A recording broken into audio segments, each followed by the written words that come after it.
Yo, what's up? We are sitting in the e-tron GT, and in this trip we're going to the Arctic Circle with this. Oh yeah, I'm looking forward to this.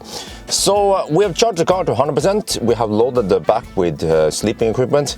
I still have no idea how I can keep this car alive tonight, because we are sleeping in the car. We're going for the pizza at Rana. We're gonna go on a grand tour. Yes, GT for the win. So according to my calculation, we can go straight to Stjordal, no problem.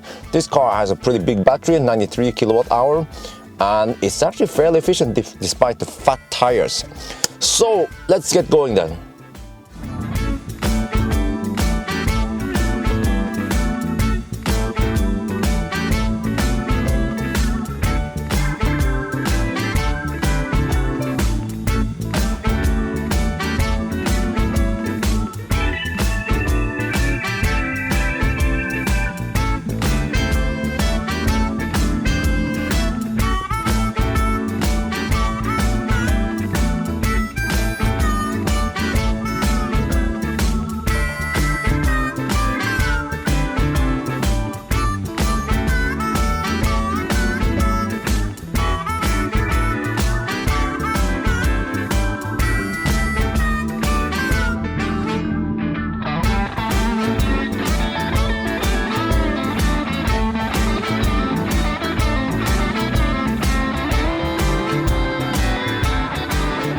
We are now in Stjordal.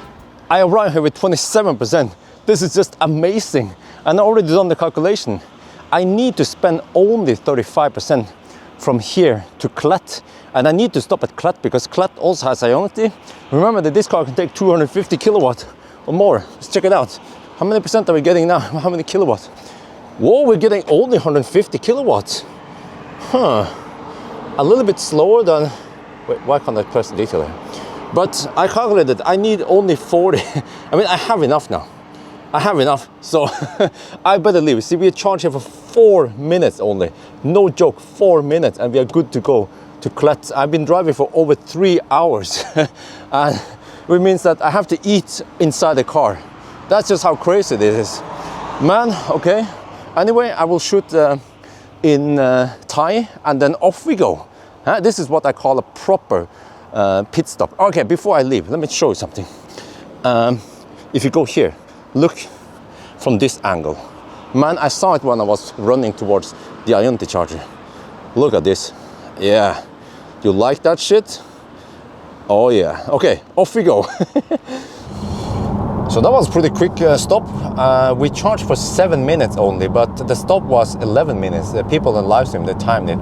The problem was that the first charger I tried, I just failed on handshake. So I've seen other people also fail on handshake on that charger. So that's why I quickly changed one. So we have to actually subtract around 2-3 minutes. Let's say 2 minutes then, because of that problem. And also on the way here to Stjordal, there was some road construction, and that means we also waited 2 minutes at the red light, minus and plus also some. So let's make it, we subtract 5 minutes then, because on normal run we wouldn't have this kind of slowdown. So 5 minutes so far, and now I'm on my way. We charged to 50% in Stjordal, and remember that I've been on the road for 3 hours now, so I'm getting hungry, but I don't have time to eat, because on the first day we will do the stress test and see how fast we can go. So I just have to I brought food. I knew it's going to be short.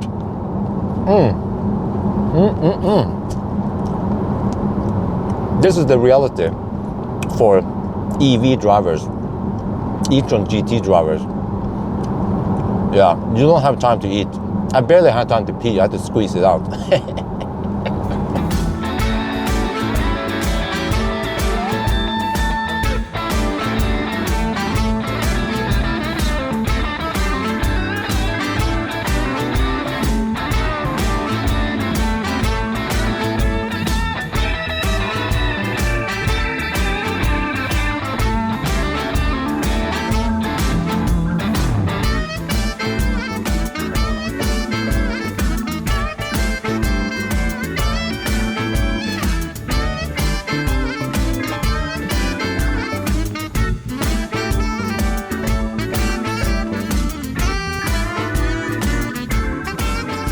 We are now at Klett, and unbelievable. It took 5 hours and 20 minutes to reach Klett.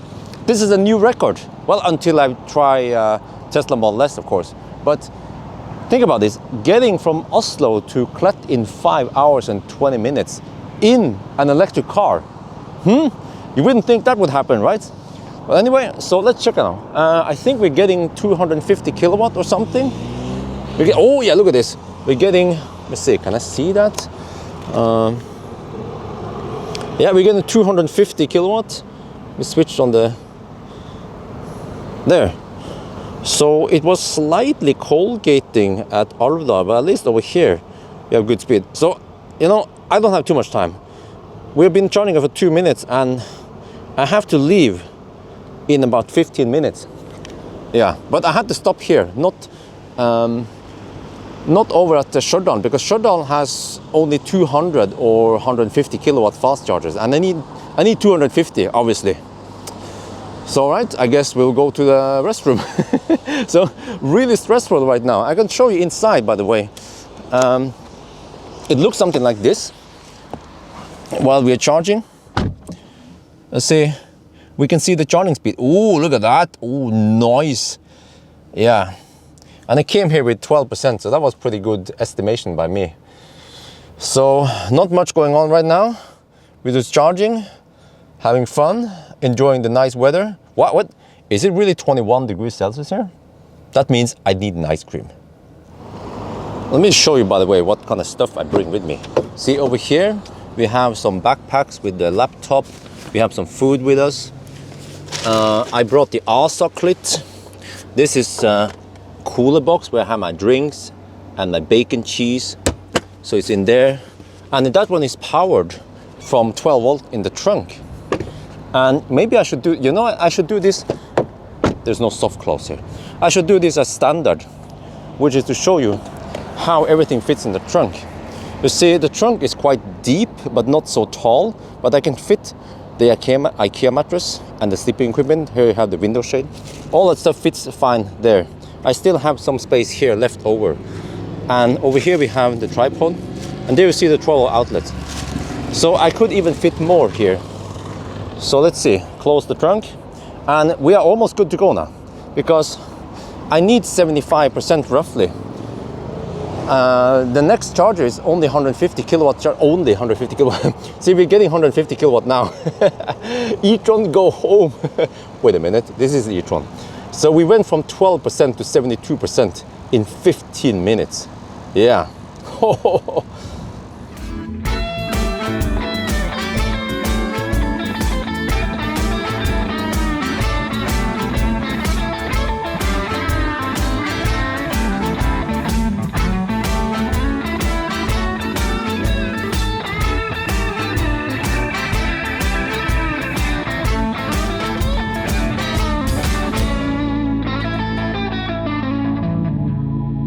Okay, that was a short one. We are now at Stjordal. This is the usual spot I stop. This is the last outpost with high power charger before we enter no man's land.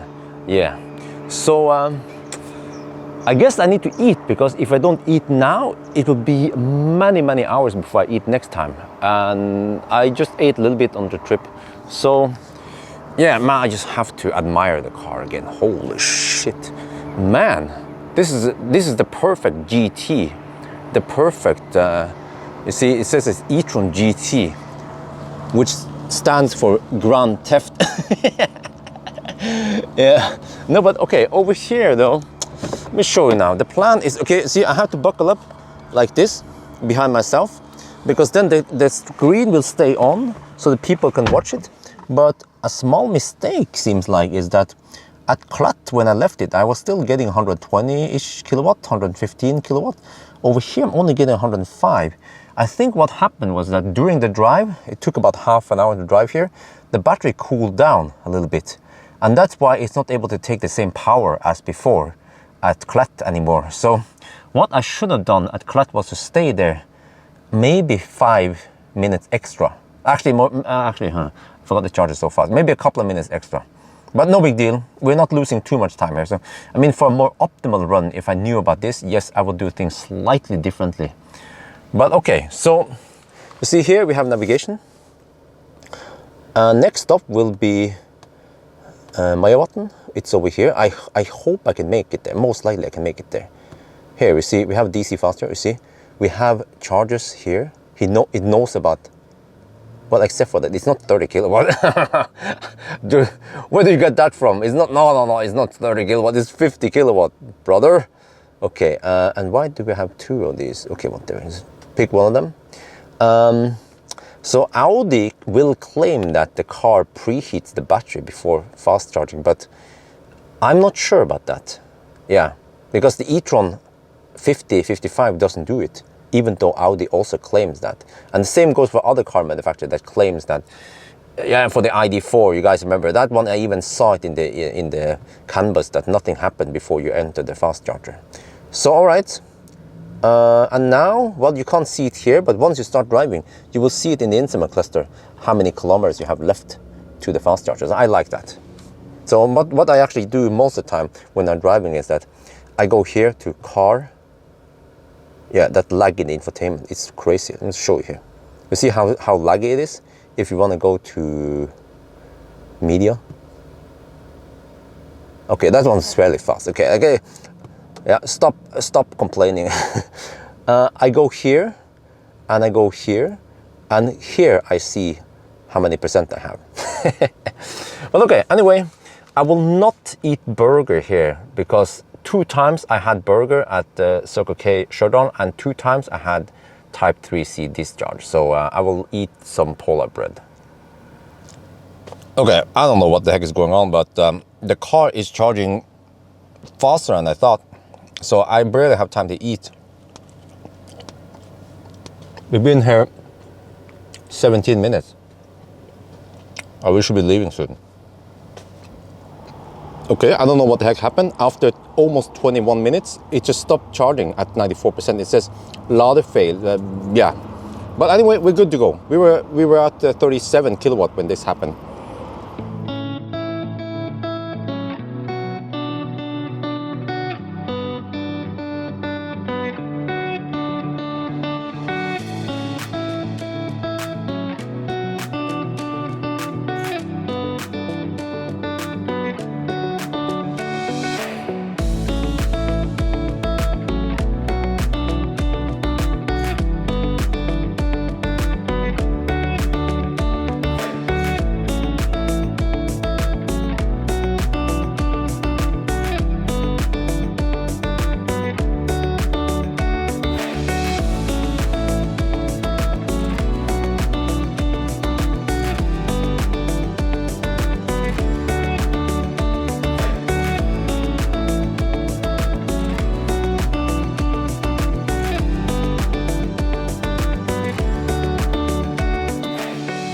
We are getting close to Mosjøen, and over here, this section is quite twisty, and wow!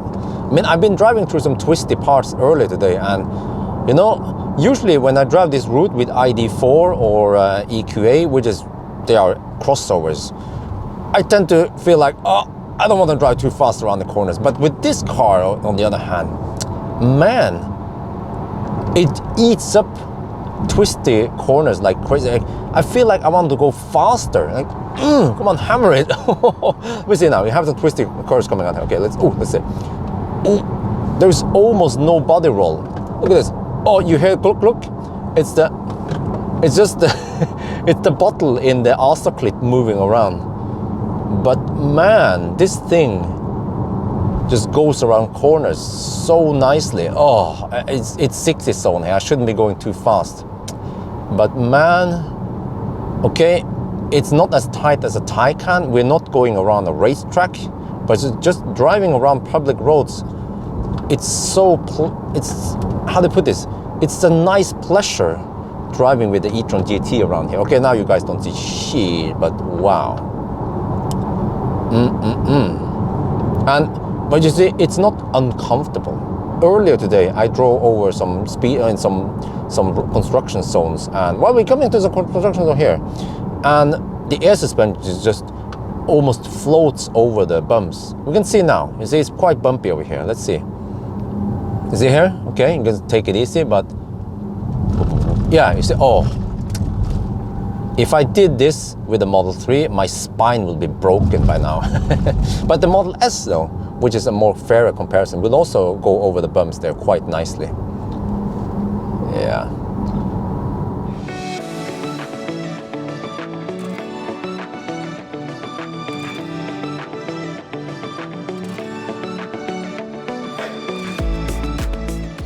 We are now at Mosjøen. We made it all the way here. This is the first car that could drive all the way to Mosjøen. All the other cars, they had to bail out at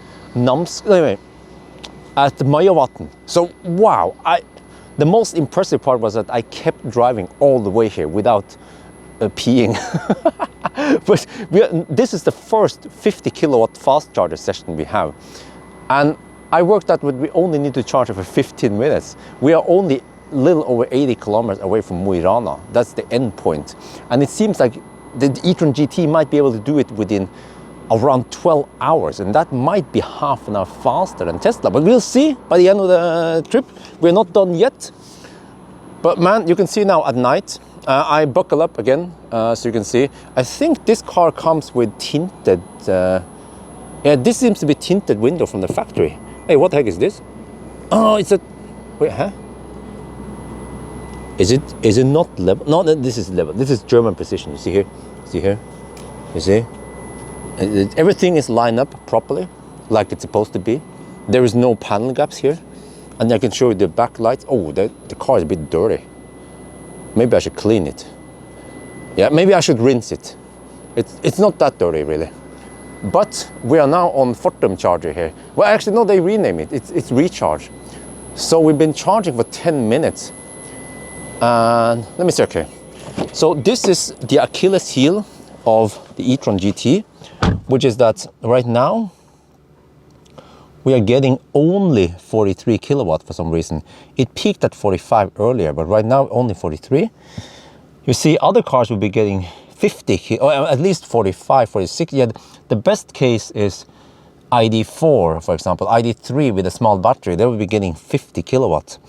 And the problem is that this car is 800 volt based. This charger is 400 volt based. And now there is an onboard DC-DC converter converting 400 volt into 800 volt. And there's a little bit of loss. And that's why, in theory, we should be getting 50 kilowatt, but we're only getting 44. Yeah. But fortunately, we are only going to Mo i Rana or Arctic Circle. We're not going to North Cape. Yeah, but I calculated I need 20% to go to Mo i Rana, and I need to add around 5% buffer. So in just a couple of minutes, we'll be good to go.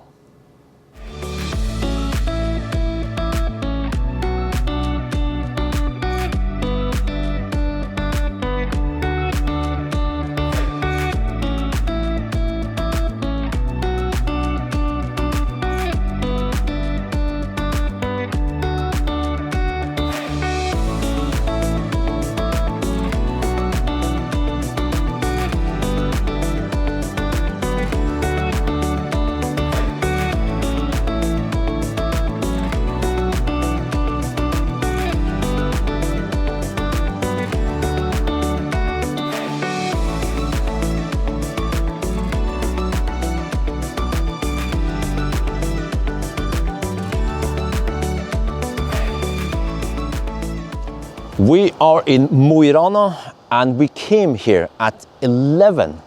So honestly, it was 5 minutes past 11. It was 3 minutes past 11. But we had to subtract 5 minutes because of some handshake problems and a little bit of stau on the way, or Baustelle. So it means that the e-tron GT made it here in 12 hours. That is just insanely fast, 12 hours. And if you look on the table, you will see that Model 3 Performance, which is MC Hammer, did it in, well, 12 and a half hours. So I actually had to go back and look at the video I did last year. That was 7 months ago when I started doing some of these trips. So, okay, let me put it this way first. This car did it so well because it charged so fast at Alvdal and at Klett. Ioniq chargers, it goes blistering fast. And I had to actually prepare food. And as you guys saw, I didn't eat the burger or something. I just had really short stops because I optimized it so that we will charge as fast as possible and get over here as fast as possible. So basically it means that today I drove over here more or less like I will do with 1,000 kilometer challenge. Just do it as fast as possible, set the best time possible, and it became 12 hours. Very impressive. And the reason why they did it so well was because you had pretty long range, so despite fat tires, it could still do it and drive really far. So, oh shit, hang on, let me get inside. It's going to be quite noisy now. All right, and when we compare to the Model 3 that I did, that was MC Hammer. The difference, why was MC Hammer or the Model 3 performance half an hour slower? Well, it turns out that when I look closer at that trip, I was kind of slacking it, and I didn't count delays as strict as I did now. For example, in Grong, I had a little problem with charging over there, and I moved stall, and I might have lost, I don't know, 1-2 minutes, but I didn't count it. And I was also charging slower in Grong for some reason. I don't know why. And at Stjordal, I was also charging slower than usual. Again, that's the name of the game. Stuff like that tends to happen with Tesla supercharger, that you don't always get 140 kilowatt. But at Grong, I had a burger stop, and I stopped there for about 50 minutes. I don't remember how long I stopped there, but I charged to 91% at Grong. And that is actually a mistake. And I also arrived here with some significant amount. I think I arrived with 15%. Some people say that. I have to go back and see, but it turns out that by how do you put this? The result you have back then was not as strict as now. So now I drive this trip, at least up here, almost as strict as doing 1,000 kilometer challenge. But back then, I was more relaxed and I charged with 90%, and then I came over here with way too much juice. With this car, I arrived with 4%. So basically what I'm saying is that if I would redo the test in the Model 3, I would probably, based on my calculations, I should be here, or the time should be around 12 hours and 15 minutes. So the e-tron GT is still faster, and I expect it to be faster because we have 2 Ioniq sessions where the e-tron GT will be sucking in 250 kilowatt for a long time, whereas the Model 3 will have to rely on the V2 supercharger. But that is the name of the game. The reason why I made this trip is to show you that for more real-world case, you don't always have V3 superchargers, and you don't always have high power chargers, like for this car. And then you have to do whatever you need to do to get there as fast as possible. So actually, I might redo the Model 3 trip to see how fast you can do it if you optimize it. Yeah, but I think right now, it's pizza time. Here it is. This is why I drove roughly 1,000 kilometers to get here, and then I will drive 1,000 kilometers back. And one day I need to introduce this to wifey. Oh yeah, it's called Gruben.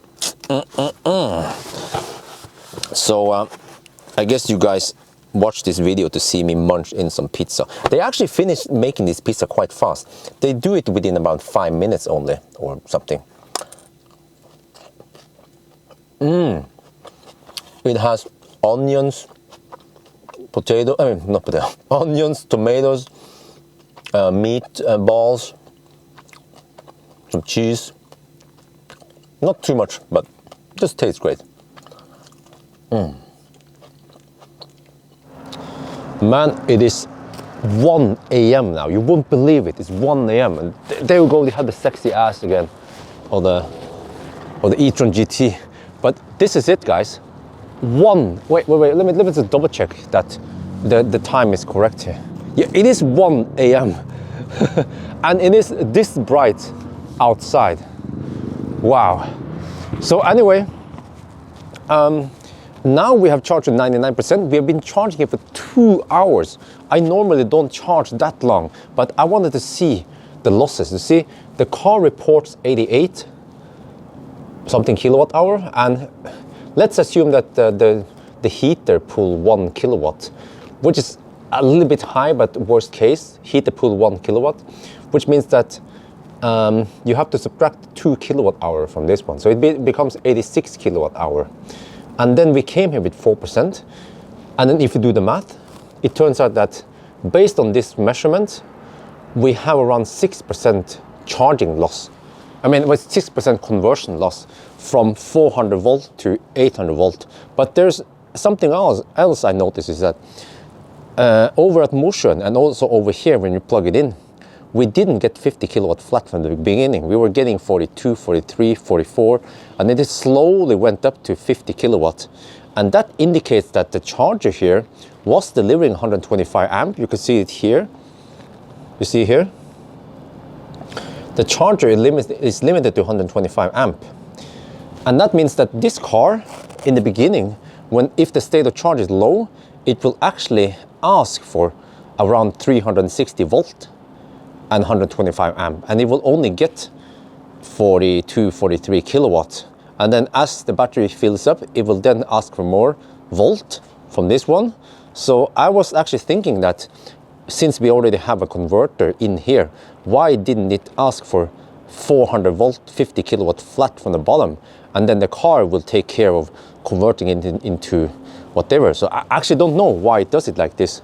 It could just be that it's a 2-to-1 ratio, that in the low end, that could be a theory, that in the low end, this battery pack is at 720 volt, and then it asks for half of that from the charger, which is 360 volt. Maybe that's how it is. I actually don't know too much about Taycan, because this is the first time I'm able to borrow the Taycan's little brother and go on a proper trip and try to learn as much as possible about it. But anyway, yeah. So now we're going to prepare and start heading out towards Arctic Circle again. That's the part of the trip, because I'm going to try to sleep in this car. I have no idea how the heck I'm going to do it, because I'm not sure if I can keep the car awake to keep the heat running.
We are now at Krokstrand, my regular parking spot.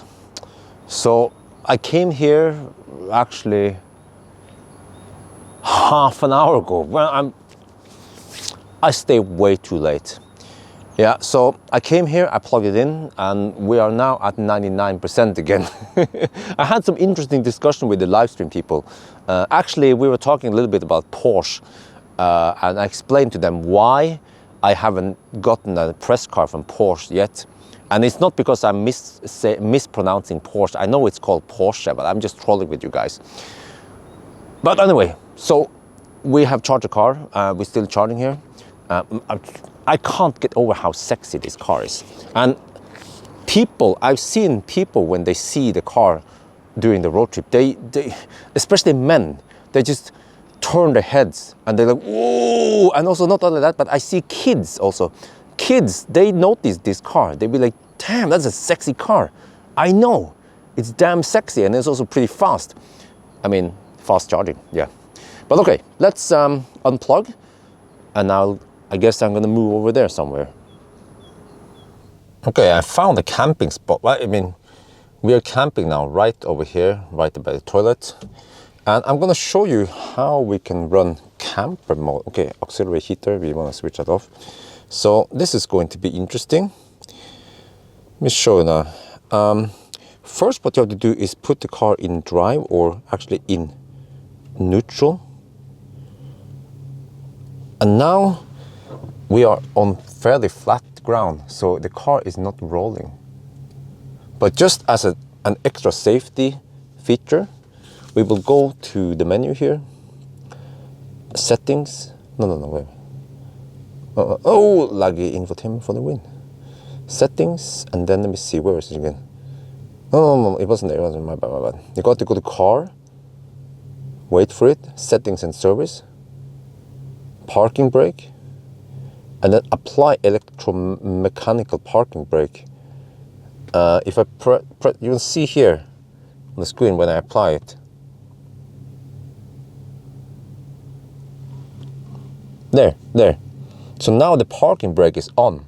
So, yeah, the car will not move then. This is actually the same as classic Model S or the EQA. We're doing the exact same thing, except for you hear that little growling noise. Listen. It's fake engine sound. Yeah, I'm not kidding. Listen.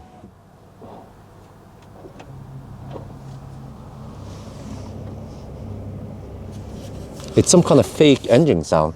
And if you put the car in park,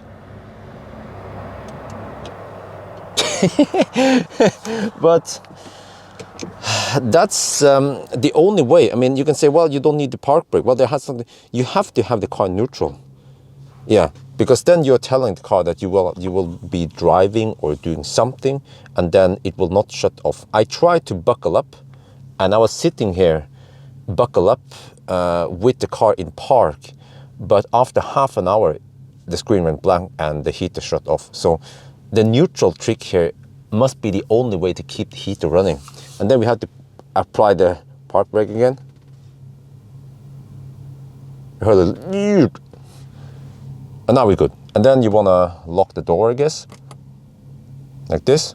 And then we just cover the windows, and then we're good. All right, we have set up the car. I put all the window shades from Model 3, and it mostly fits. So I don't know how early the sun will come up, but I need some sleep. So I have not set the clock for tomorrow. I will just wake up naturally for two reasons. Maybe I have to pee, or maybe I'll wake up rested. So yes, let's now see how it goes, because I'm already getting kind of annoyed with the humming sound after just setting it up for 15 minutes. And I guess if I'm tired enough, I will not care about the whole humming sound. It'll be more like a fossil engine idling through the night. Well, yeah, I think that's gonna be it. Good night, and see you guys in the next episode.